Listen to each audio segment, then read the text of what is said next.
Hello, my name is Gary Schwartz, and I'm here with James Eisenach, and who served as the president of ASRA from 2002 to 2003 and received the Gaston Labat Award in 2008. This interview is part of the activities surrounding the 100th anniversary of the founding of the first American Society of Regional Anesthesia in 1923 by Gaston Labat and colleagues. Although this organization is not related to the current ASRA pain medicine, which was founded in 1975, it has been said that the current society would have not had existed quite like it does without the work of Dr. Labat and the original ASRA. We'd like to welcome James for this interview and all of his contributions to the society, and we're looking forward to. Welcome, James. Thank you. I'm looking forward to talking with you. Excellent. So you were one of the special people that was the president of ASRA and won the Labat Award, which is pretty fun. So what led you to the path to becoming the president of ASRA Pain Management? I was a fairly young associate professor, and Manny Batra, who is another figure in ASRA history, invited me to chair the program, the ASRA annual meeting. There was one annual meeting at that time in San Diego in the 90s. And he got me involved in the ASRA family. And from that, I eventually was selected for the board from the board. So the board selects its own members, and then gradually went through the officer track to become president. That's quite exciting. Other than Manny, what other advantages do you have to becoming president?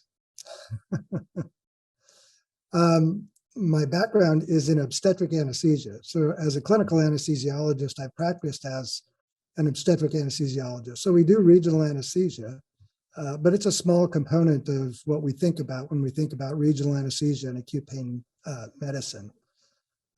So I really was not that interested in regional anesthesia outside of obstetrics, to be honest. I did meet a leader in obstetric anesthesia, a man named Jerry Ostheimer, who was an obstetric anesthesiologist, and I got to know fairly well, who left the Obstetric Anesthesia Society, the Society for Obstetric Anesthesia and Perinatology, or SOAP, and eventually became a leader in ASRA and was the editor of Regional Anesthesia and Pain Medicine for some time back in the 80s and 90s. And he got me involved as well and sort of expanded my interest. At the same time, I had been a French major undergraduate and studied at the University of Bordeaux. And in 1994 and 5, I took a sabbatical with my family and we lived in Paris. And during that time, I got heavily engaged with the French School of Regional Anesthesia, which was advancing the specialty or the subspecialty of regional anesthesia. And we can talk about how that evolution occurred. So that got me more interested. And I also, my own personal research was into spinal analgesics and novel drugs that can be administered spinally to treat acute and chronic pain. And that, of course, is regional anesthesia as well. So I just gravitated, although my clinical practice remained in obstetrics, gravitated to the pain world and to the regional anesthesia world. I think everyone's familiar with your research and thank all the contributions you've made to anesthesiology and regional anesthesia. So clinical anesthesiologist in obstetric anesthesia, sabbatical to France, hopefully had some good wine. And now you're the president of ASRA. What kind of obstacles did you have to overcome? What were the main issues for ASRA at the time, for the society? You've heard the story probably several times as you've done these interviews, but ASRA grew up from its early days of founding fathers who mostly, well, I would say all, looked like me. Well, there was one or two exceptions, but they were all men. And it was a small group of people. The organization was founded under the understanding that the people that founded it, the half dozen people or so, were the board of directors for life. So they eventually had to grow away from that as those individuals aged on. And that was politically a difficult struggle. And if you've interviewed Denise Waddell, she may talk about that because she really helped guide the organization through this difficult transition in a way that I think was appropriate for everyone. So they had just completed this more difficult part of their history of transitioning from one group of leaders to a more diverse group of leaders that turned over, that didn't have their positions for life. And we perhaps, as I joined the board, and Denise, I think, was on the board at that time, and it was probably important to me becoming an ASRA board member.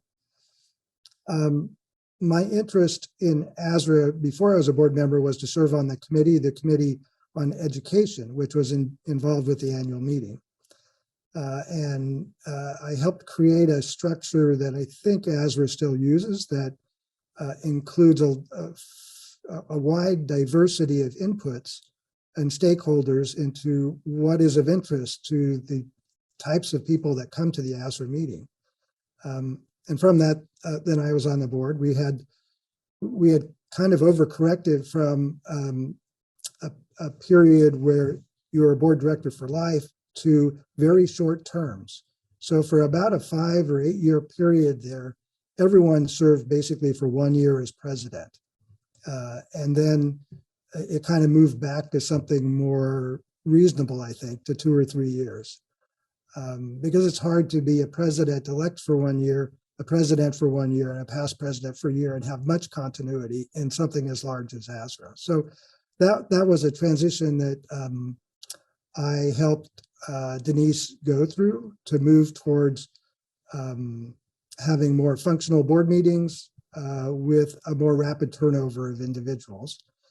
And the other major question at the time was the organization was going through a difficult time. The annual meeting was dwindling. There were not a lot of companies that were producing products. This was before the ultrasound time. And so income was diminished, and interest in the subspecialty was low, and the meetings were getting smaller. And one of the issues that was very clear at that time was that the growth of pain medicine created a difficulty in having a single annual meeting and having the acute regional anesthesiologist and the chronic pain physician together in one room, and both of them getting enough of the material they wanted. So I spearheaded a group that eventually, during my presidency, founded 2 meetings, a spring meeting and a fall meeting. So I think the 2 major challenges of that time related to governance, which was an internal thing, and then reaching out to members more effectively through separating the meetings and the audiences. I think the work of you, Denise, and the rest of your colleagues helped formulate ASRA how it is today. It's definitely the most diverse pain society, and probably the most diverse and equitable medical society that we have, because of the work of you and your colleagues. And I think everyone, myself included, appreciates the work of the fall and the spring meeting, especially for someone like myself who practices chronic and interventional pain. And I think the ultrasound, as well as some novel technologies, helped the finances. So, President, it was tough. You're the president-elect. You're running this wonderful organization. Who did you find most useful to help you? I know you mentioned Denise and some of your other board members. Who else made the transition to president, made your time there more fulfilling?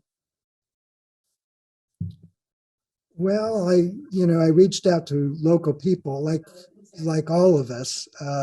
We have a variety of mentors and sponsors and advisors. And so my former chair, Frank James, who is a chair of anesthesiology and had been the section head for obstetric anesthesia and founded the section of obstetric anesthesia at Wake Forest, is a very ethical and honest and effective communicating man. And I reached out to him several times. Terry Horlocker was a year or 2 behind me in residency at Mayo Clinic, and I'd known her, and she and Denise, both at Mayo Clinic, were really helpful in advice. And then there was a group at Virginia Mason with Gail Thompson, Lynn Broadman on the East Coast as well, were people that I could reach out to for advice. And the board at the time was very interactive, very collegial, and interested in in making ASRA a better organization. So we were all on the same page, and it made it actually fairly easy to do. That's great. How was your department now? So you're at Wake Forest, you're doing all this stuff. How was your department when you were serving as the president? Because it obviously was a large time commitment, I assume. And we know you were very clinical and tons of research.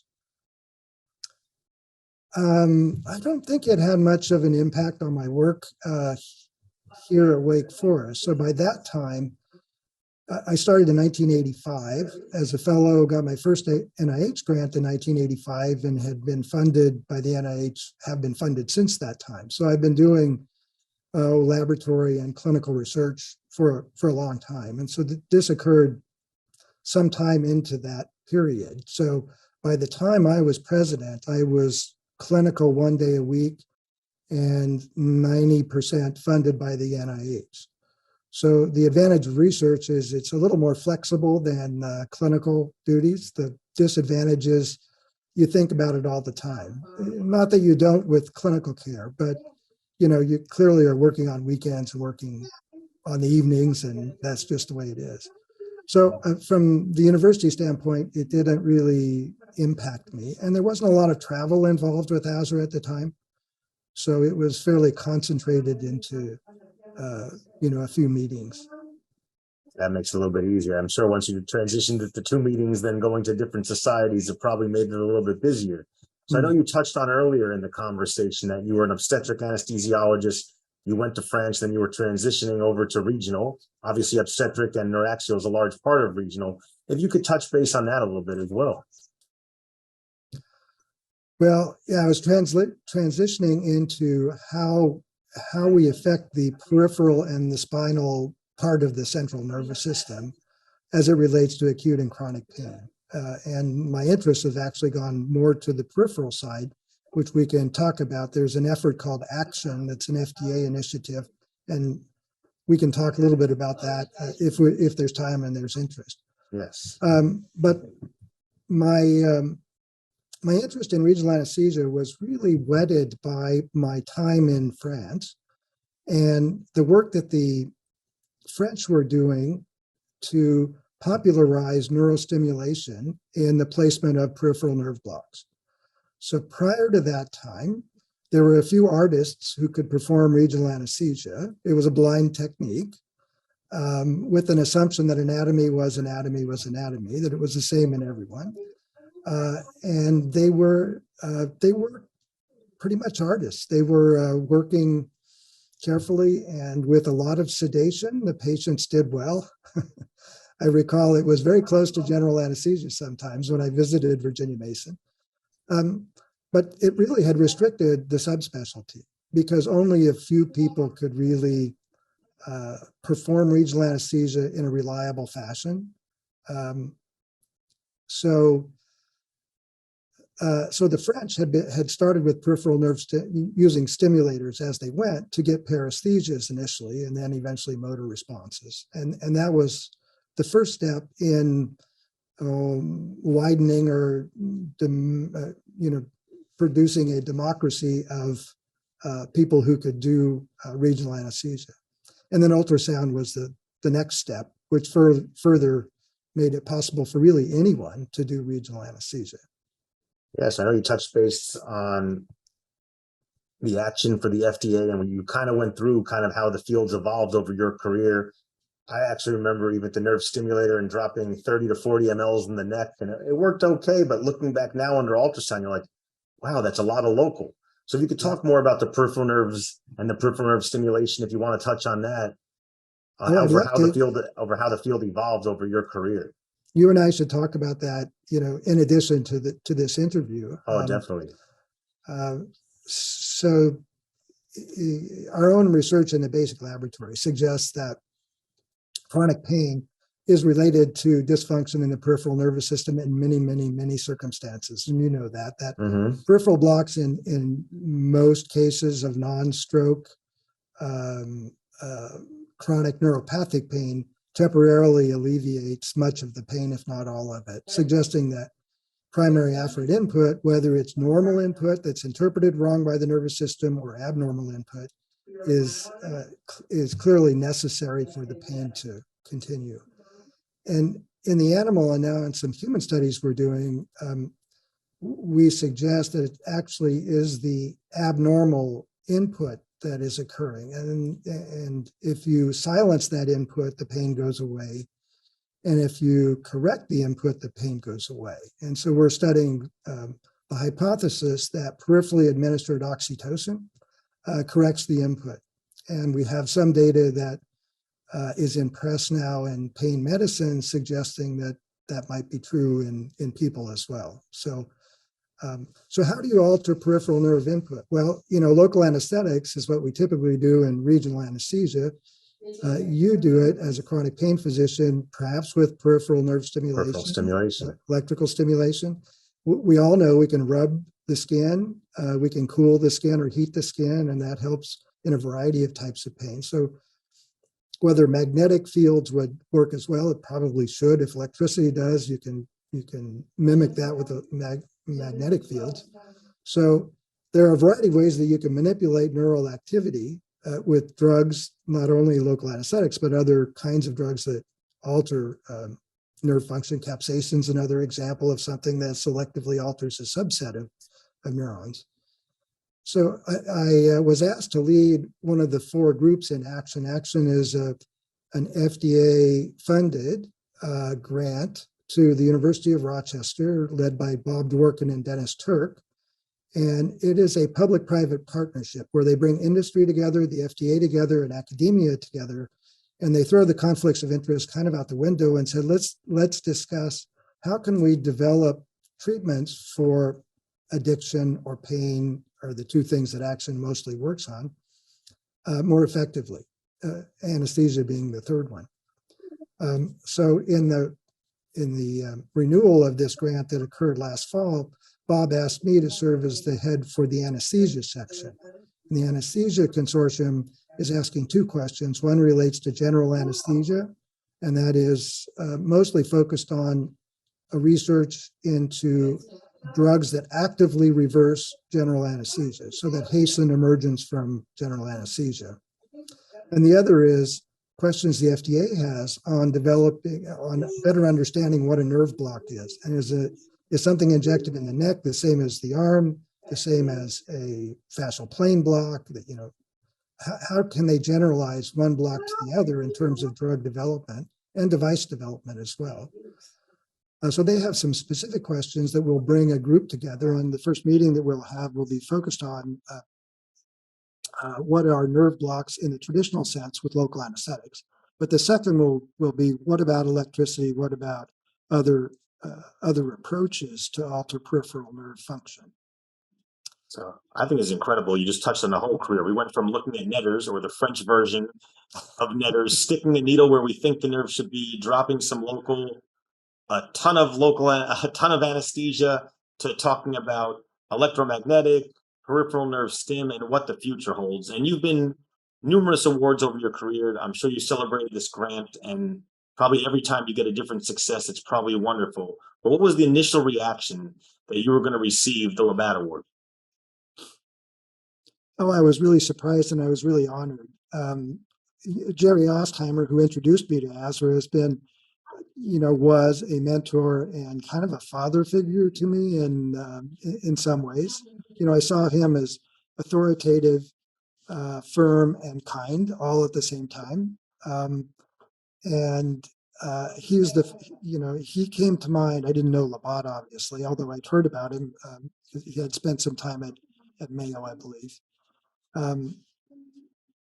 So he came to mind, and he wasn't alive at the time, so I couldn't call him up and tell him. But that was the first thought, actually. It was a big honor, and I know that it's a big organization, and they do tremendously good things that I've never done clinically, but I admire. And so I was just very honored and thought of Jerry.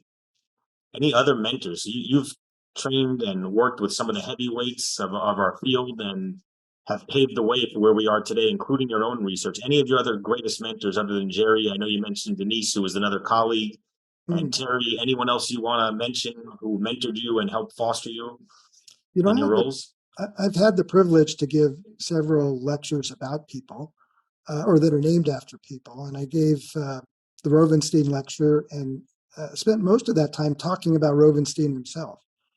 And I don't know if you saw that lecture, but in it, I invited a friend who is an anesthesiologist and a fiction writer who has written bestsellers to do the lecture together. So halfway through the lecture, she appears on stage and we do the lecture together, she reading from books and me talking about Rovenstein. But a couple of years ago, I gave the Severinghaus lecture named after John Severinghaus, who is known for inventing the blood gas electrodes and popularizing what we use now in medicine in general. And I spent most of that lecture talking about mentors, and it filled the lecture because if you think about your life and the people that have moved you along your path in one way or another, they're too many to count, I guess. In addition to my family, an important one scientifically is Tony Yox. I was going into private practice in my last year of residency at Mayo Clinic, trying to sort out where to go. And I heard him give a grand rounds lecture. He was there. He worked at Mayo Clinic at the time. And I got really interested in this idea of alpha-2 agonists as analgesics. And I went and talked to him, and we wrote a grant together that was funded during my fellowship, and I've done research. Otherwise, I would have been in private practice. And he is 10 years older than me and has mentored me through every facet of my career, deciding when or if to retire, even, he's just been fantastic. I have a good friend that I get together with every Tuesday night for dinner. We started out as a book club, and now we don't really read books very much, but we get together for dinner every Tuesday. And he's my age and retired last year and is bothering me about retiring. So I'm in private practice, but I think speaking for myself and ASRA Pain Medicine, I think we're all happy you went into academics and research because you really helped the field tremendously in the world of pain. So what words would you use to define ASRA Pain Medicine? I would, if I had one word, I would say passion or passionate.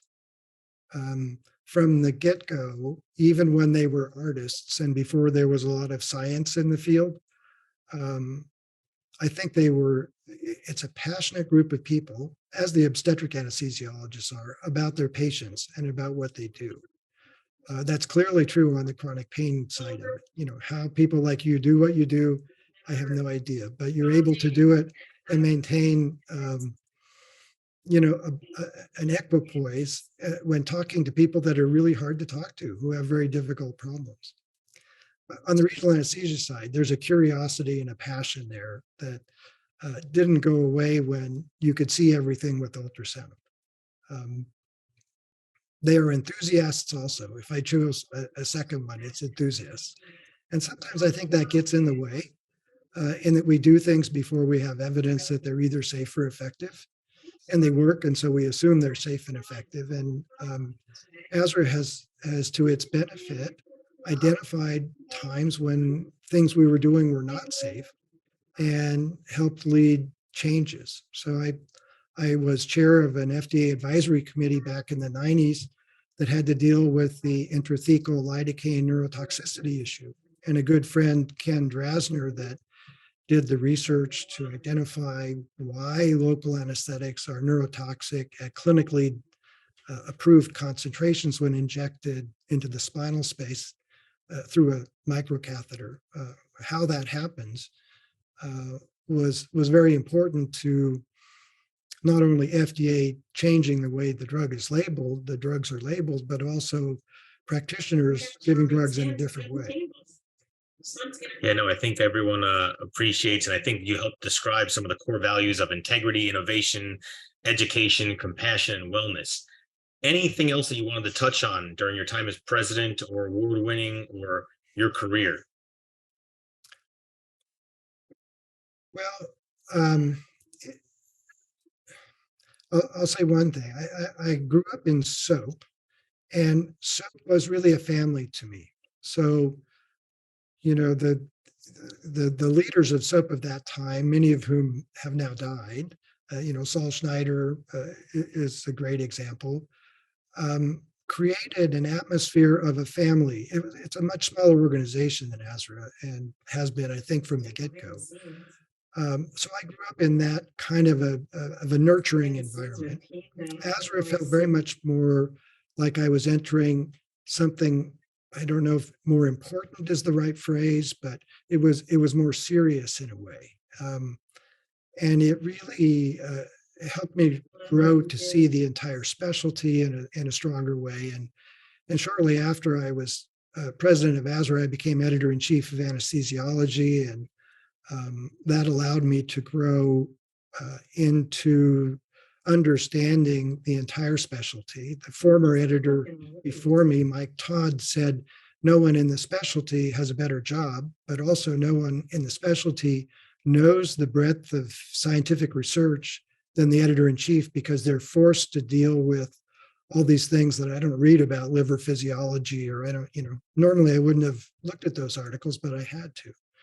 And then from that, I was fortunate that when I ended my term as the editor, the position as president of FAIR opened up. And so I'm really enjoying helping to come up with new ways to better nurture science in the specialty. And I look forward to interacting with ASRA related to that. SOAP, interestingly, just co-funded with FAIR a career development award, as have a couple other subspecialties.